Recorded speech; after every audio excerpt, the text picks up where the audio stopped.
আমাদের সংকট দেশ পরিচালনায়, যার প্রমাণ হলো অখণ্ড পাকিস্তানের জমানার 24 বছরের মধ্যে 10 বছরেই সামরিক শাসন ছিল এবং বাংলাদেশ জমানার 54 বছরের 31 বছরেই ফেসিবাদী ও স্বৈরতান্ত্রিক অপশাসন ছিল।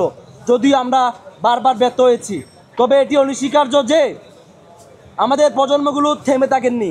ভুল শুদ্ধ যাই হোক, তারা লড়াই করেছেন। কখনো তারা ঐক্যবদ্ধভাবে, কখনো পারস্পরিক বিভক্তি ও সংঘাতের মধ্য দিয়ে হলেও লড়াই এগিয়ে নিয়েছেন। ফলে আমাদের জাতি 47-এর প্রথম স্বাধীনতার পর ভাষা আন্দোলন, শিক্ষা আন্দোলন, মুক্তিযুদ্ধ, ফেসিবাদ ও ভারতীয় সম্প্রসারণ বিরোধী আন্দোলন, 75-এর 15ই আগস্ট ও 7ই নভেম্বরের বিপ্লব, 90-এর গণ অভ্যুত্থান, 2007 সালের জরুরি অবস্থা বিরোধী আন্দোলন, 2013 সালের ফেসিবাদ বিরোধী আন্দোলন, 2018 সালের কোঠা বিরোধী ও নিরাপদ সড়ক আন্দোলন ও 24-এর জুলাই বিপ্লবের অভিজ্ঞতার ভিতর দিয়ে গেছে। এই সময় অসংখ্য মায়ের সন্তান শাহাদাত বরণ করেছেন, অনেক অন্ধ ও পঙ্গু হয়ে গিয়েছেন। কিন্তু আফসোসের ব্যাপার হলো আমরা আজও কাঙ্ক্ষিত মুক্তি পাইনি। আমরা রাষ্ট্র পেলেও নাগরিকতা পাইনি, আমরা মুক্তিযুদ্ধ পেলেও মুক্তি পাইনি, আমরা বারবার বিপ্লব পেলেও বিপ্লবী পরিবর্তন পাইনি। আমাদের এই করুণ দশার কারণ হলো আমরা নিজেদের সভ্যতা সম্পর্কে জানি না, আমরা নিজেদের জীবনবোধ তথা ধর্ম সম্পর্কে জানি না। সবচেয়ে বেশি জানি না আসলে আমাদের পিছুটান কোথায়, আমাদের দুর্বলতা কোথায়।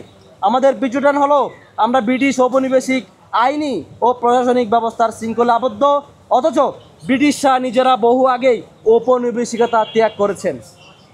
আর আমাদের দুর্বলতা হলো 71-এ পাকিস্তানের দুই অংশের বাচ্চিঘাতী যুদ্ধের সুযোগে ভারত বন্ধুর বেশ ধরে বাংলাদেশের জনগণের উপর জুলুম নিপীড়ন আগ্রাসন পরিচালনা করে আসছে। ভারতের আধিপত্য উপেক্ষা করলে যে কাউকে বাংলাদেশে হত্যাযোগ্য করে ফেলা। কাজেই আমাদের উপলব্ধি হলো আমাদেরকে সবার আগে এই দুই পিছুটান ও দুর্বলতা মুক্ত হতে হবে। কাজেই তারপর আত্মপরিচয় ও জীবন বোধকে ধারণ করে নিজেদের দুনিয়ার আর সব জাতির যোগ্য সামর্থ্যবান হিসেবে গড়ে তুলতে হবে। সেক্ষেত্রে আমাদের মনে রাখতে হবে চীনের হান ও মধ্যপ্রাচ্যের আরবদের পরে বাঙালিরা হলো বিশ্বের 3য় বৃহত্তম জাতিগোষ্ঠী। একইভাবে আমরা ইন্দো ইউরোপীয় জাতিসমূহের মধ্যে বৃহত্তম এবং দক্ষিণ এশিয়ার সর্ববৃহৎ জাতিগোষ্ঠী। কিন্তু এই বিশাল জাতির না আছে বড় মানচিত্র, না আছে সমৃদ্ধ অর্থনীতি, না আছে স্থিতিশীল রাজনৈতিক ব্যবস্থা কিংবা আত্মরক্ষার মতো সামরিক শক্তি। সবচেয়ে বড় কথা এই যে বড় কিছু নাই তা অনুধাবন করার মন, চিন্তা ও পেরেশানি আমাদের নাই কারণ না থাকার হাহাকার অনুধাবন করার মতো জ্ঞান ও বোঝাপড়া অর্জনযোগ্য ব্যাপার। আর এটি অর্জন করতে হয় একাডেমি তথা বিশ্ববিদ্যালয়ের মধ্য দিয়ে। আফসোসের 1 শতাব্দী পেরিয়ে গেলেও বাংলাদেশের সর্বোচ্চ বিদ্যাপীঠ ঢাকা বিশ্ববিদ্যালয়কে বিশ্ববিদ্যালয় হিসেবে গড়ে তুলতে পারিনি।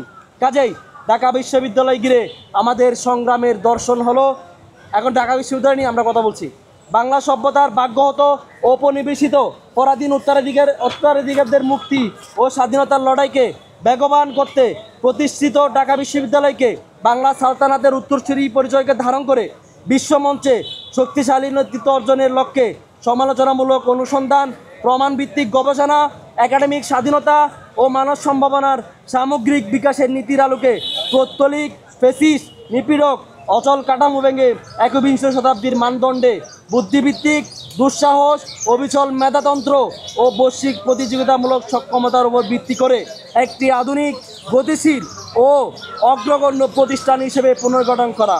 লক্ষ্য ঢাকা বিশ্ববিদ্যালয় নিয়ে আমাদের প্রথম লক্ষ্য রয়েছে। প্রথম লক্ষ্যই হলো শীর্ষ 100 র্যাঙ্কিংয়ের মধ্যে ঢাকা বিশ্ববিদ্যালয়কে আমরা দেখতে চাই। ঢাকা বিশ্ববিদ্যালয়কে দ্রুত সময়ে বিশ্বের 100 র্যাঙ্কিংয়ের বিশ্ববিদ্যালয়ে উন্নীত করা আমাদের প্রধান মঞ্জিদে মাকসুদ বা লক্ষ্য পৌঁছাতে আমরা অচল কাঠামো ভেঙে সব কিছুকে বিশ্বের 100 র্যাঙ্কিংয়ের বিশ্ববিদ্যালয়ের সমমানে গড়তে চাই। এই জন্য ডাকসু আমাদের কাছে লড়াইয়ের একটি প্ল্যাটফর্ম। তবে মঞ্জিল পৌঁছাতে আমাদের সর্বস্তরের সম্মানিত শিক্ষক, অ্যালামনাই, নাগরিক ও সরকারের ঐক্য ভীষণ প্রয়োজন।